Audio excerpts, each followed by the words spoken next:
Okay, now with the Internet of Things, I would imagine comes a lot more data. Yes.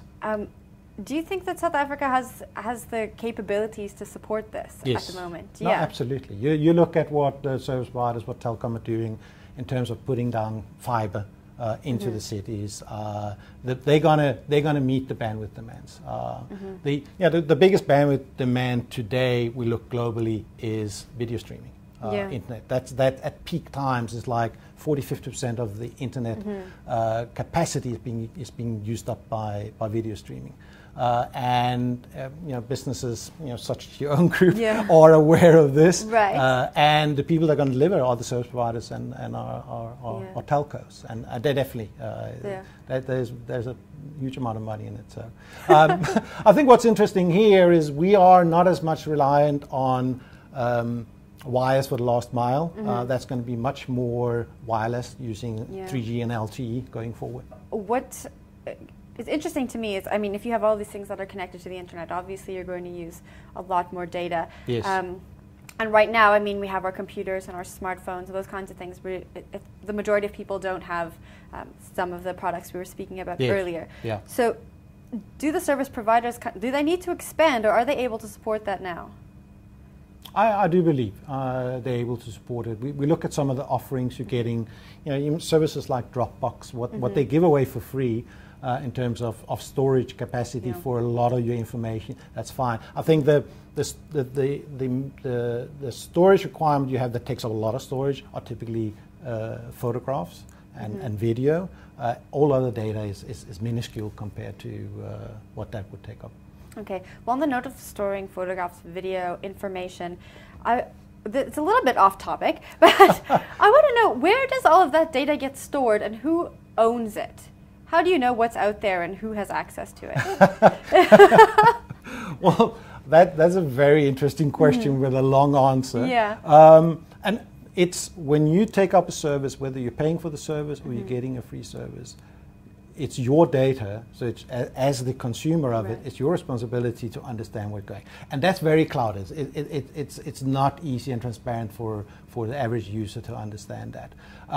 A lot of data today with South African services are stored here, but the majority, we look at what you're doing with your Google Gmail, your Hotmail, what you're doing on Facebook, all of that are being stored on servers outside of South Africa, which are not subservient to South African legislation in terms of how your data is protected and your privacy around that. That's scary. Yes. That's very scary. So, for example, if somebody approaches Google and wants information about me that Google has, yes, what's the legalities there? Can Google give that away? Well, Google are an American company, and your data is most likely hosted in America, so they will have to respond to an American subpoena for that data. Even if I'm sitting in South Africa? Yes. So how does one now know where all of their data is being stored and who owns it? So if I wanted to go now and find out what data is out there, is it possible for me to do that? It is, but it's very difficult, but it is. Every time you sign up for a service online, you sign, and everyone is just ticking a box. Terms and conditions. Terms and conditions. Go back, read the terms and conditions. And we look at numerous services been changing them over and over in the last couple of years, refining them. There's been a nice drive from a lot of internet companies making them more accessible and easier to understand, to read. So that's my recommendation to everyone viewing this. Review the term and condition because you have accepted them.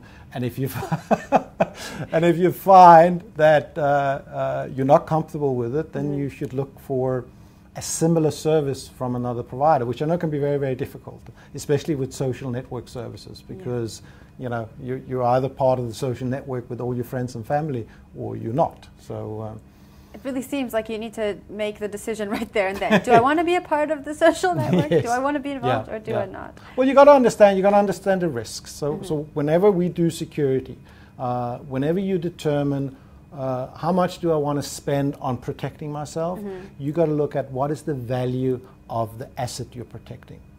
So if you're trying to protect something that's not worth anything to you, then you don't have to spend a lot of money protecting it. But if it's very dear to you, and if you either put a very high monetary value to it, or you cannot even put a value to it, Yeah, and this is like what people forget is your personal reputation, is your ability to apply for a job in the future based on what's available on the internet about you. That can have a great cost to you. So it's important people do that, what we call a risk assessment. What's the value of the asset and what am I prepared to spend to protect that? And what risk am I prepared to do? How do you do a risk assessment on yourself? Well, that's what you do. You just evaluate what are the things about myself that I'm prepared to share. What is the value of that? What are the risks?